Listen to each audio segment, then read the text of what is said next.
It's Imara from ImaraIfawuyi.com. Liberated Living is going to be focusing on 4 ways that women can stay healthy during the winter time. So I got the inspiration to make this video yesterday when I was at the gym.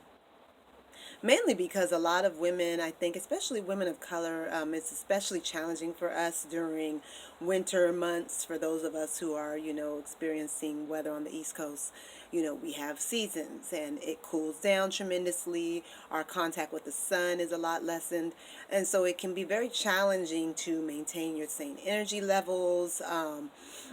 Some women, they start to deal with things like S.A.D, seasonal affective disorder, seasonal depression, and just overall like less health exuberance. And so right now there's a lot of talk about a flu and this and that, all these bird and avian flus and different things. And it's not necessary to be fearful about these kind of situations. There's ways to keep yourself healthy and to really maintain your vigor despite these kind of circumstances in the environment. So the first way I wanted to talk about, one of the ways that we can keep our immune system really vigorous, really strong and healthy and working well for us during the winter seasons is number one, which is exercise. Staying active, staying busy is another way to stay healthy during the winter months, ladies. So right now I'm on the treadmill. I'm going to make sure that I, stay on here for about 20 to 30 minutes after my steam, just to get my blood flowing and my heart pumping and increase immunity and all of the things that exercise is great for giving you energy. All of these things are things that we need in this time of limited sun, limited vitamin D, just limits on kind of how much of the goodness of nature that we can access. At least we can, work out and kind of stimulate ourselves in that way. So, so connected with nature. It's very easy for me to just go and go hiking, or go out somewhere, go swim in the ocean, or go do something like that. And I might not have as much of a need to like join a gym or to get into, some of these things that will make sure that I'm, getting proper exercise and cardio and sweating and muscle building and, all of these things. But during the winter months when I'm here in Georgia, for instance, sometimes I'll go ahead and join a gym. So, in the gym, there's a lot of options. Some gyms, they have steam, saunas, obviously weight-bearing tools and weights and different things that we can use, all kinds of cardiovascular machines. It's just so much that you can do at a gym. And I just highly suggest that women, you go and join a gym and get it in. Like, it's so important that we're able to not only sweat and detox ourselves and invigorate ourselves in that way, but also, to keep the blood pumping and flowing and everything in a kind of like in a movement and a flow in the body.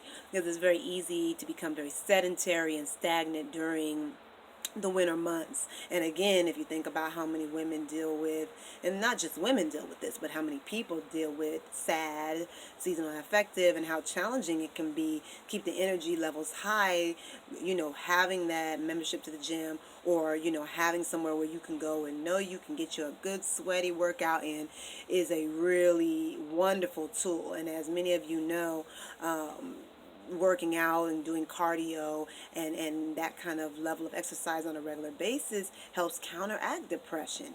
It helps counteract low energy. So it helps to keep the levels, all the things, the cortisol, all the levels where they need to be, so that we can have an enjoyable winter.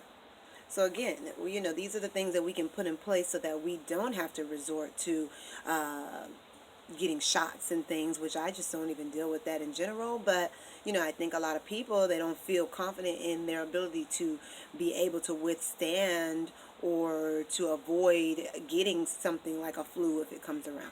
So this is one practice that you can maintain, regular exercise. I try to go no less than 5 times a week for about an hour and a half every day. You don't have to do it on that level. Some people, maybe 3 times a week is good for them, but that's just how my energy works.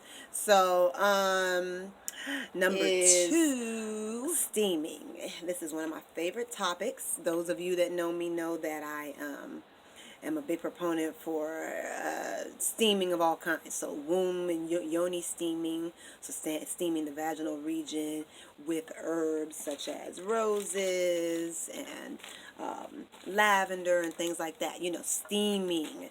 But also, if you have access to a gym somewhere where you can go and do a full body steam, what I do is I go to my gym. There's a steam room. I'm able to go in there. I bring my essential oils and my spray bottle. Spray it down, get the vibe going, clean it up some, because you never know how much these places are being cleaned. And go in and I do 3 to 4 rounds, about 10 minutes each, and just, turn that steam on full blast, and I sweat. Here you can see. And so yeah, steaming is a fantastic way to detoxify your body. It's a great way to influence the movement of lymph through the body, to keep your cardiovascular system healthy. There's just so many things. Like when I'm in there, I feel like I'm sweating to my bone, like it's pulling up things that have been lodged or stuck or stagnated all the way from the deeper depths of my tissues to the bone even. So it's a really wonderful practice, and I just highly suggest it for women as well. Steaming the yoni, steaming the face with essential oils.